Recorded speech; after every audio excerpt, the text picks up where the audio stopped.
My name is Tui, a successful fashion designer living in Lekki, Lagos. From the outside, my life looked flawless. I own a luxury fashion boutique filled with glass mannequins and soft lighting.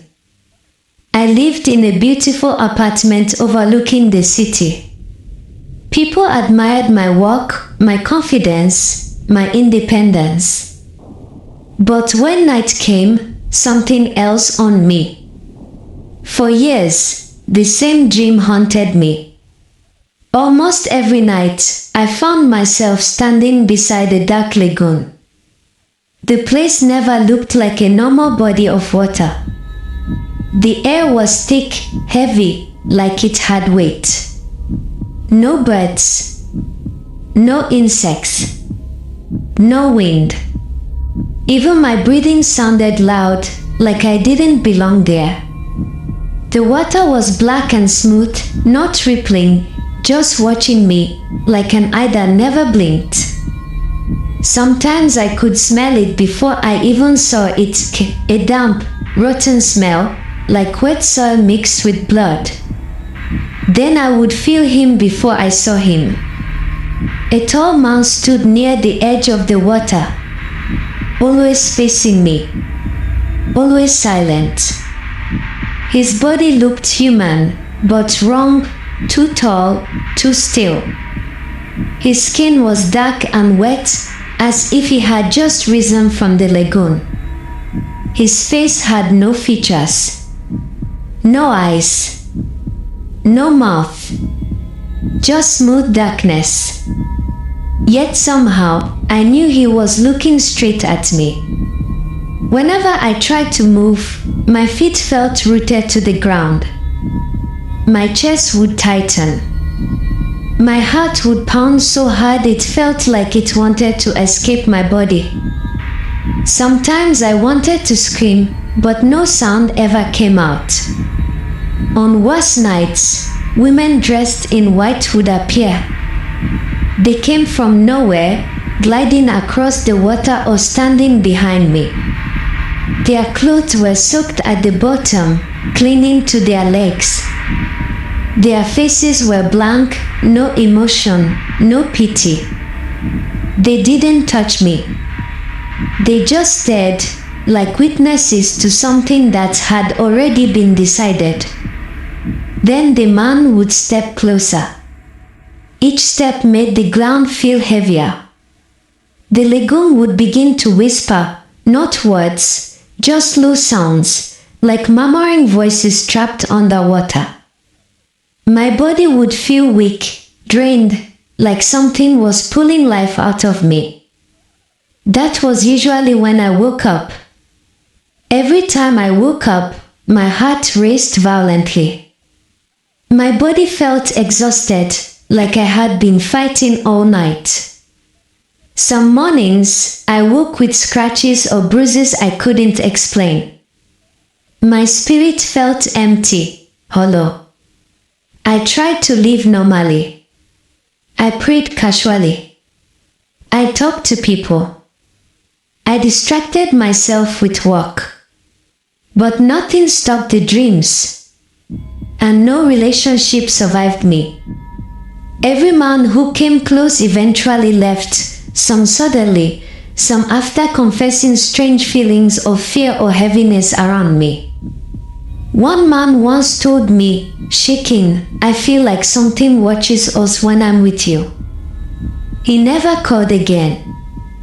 That's when I knew this wasn't ordinary. One afternoon in Lekki, as I was heading out, a woman holding a small child stopped me. Her clothes were worn. Her eyes were sharp, too sharp. I gave her money out of kindness. She didn't thank me. She stared at me deeply and said, "You are bound." My body went cold. She continued, "If you want to be free, pray and fast.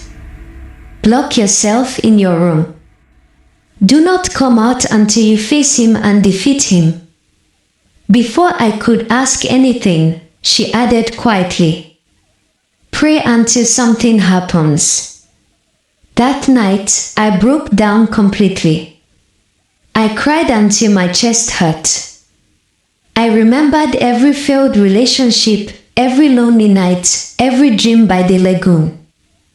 I called my mother and told her everything. She told me to come home immediately. Before the fasting began, my mother took me to complain about my situation. She led me to a woman dressed in white, a so-called spiritual helper.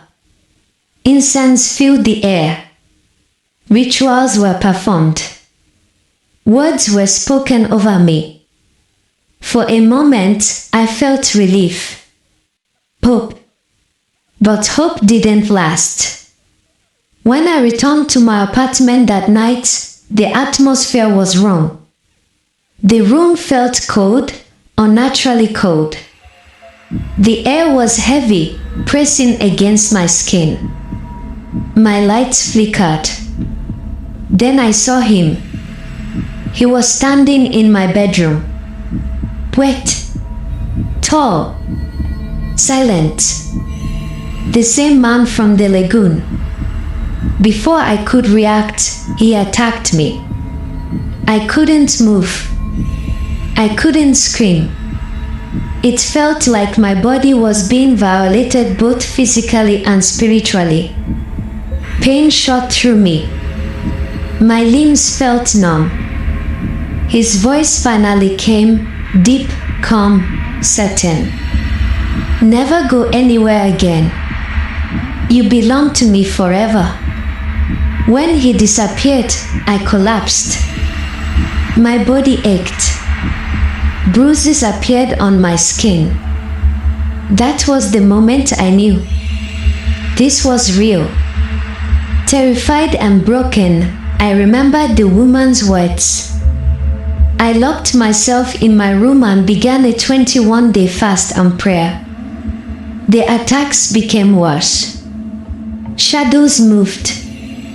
My bed shook. Voices mocked me. Sometimes I felt like hands were touching me in the dark.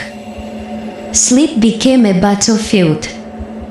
I held on to my Bible like a weapon. I prayed scriptures aloud even when my voice shook. For the weapons of our warfare are not carnal, but mighty through God. Though I walk through the valley of the shadow of death, I will fear no evil. Whom the Son sets free is free indeed.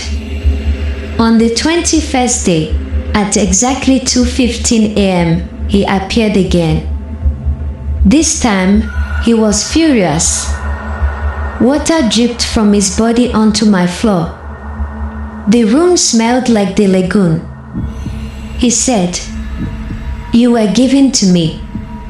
Something rose inside me, strength I didn't know I had.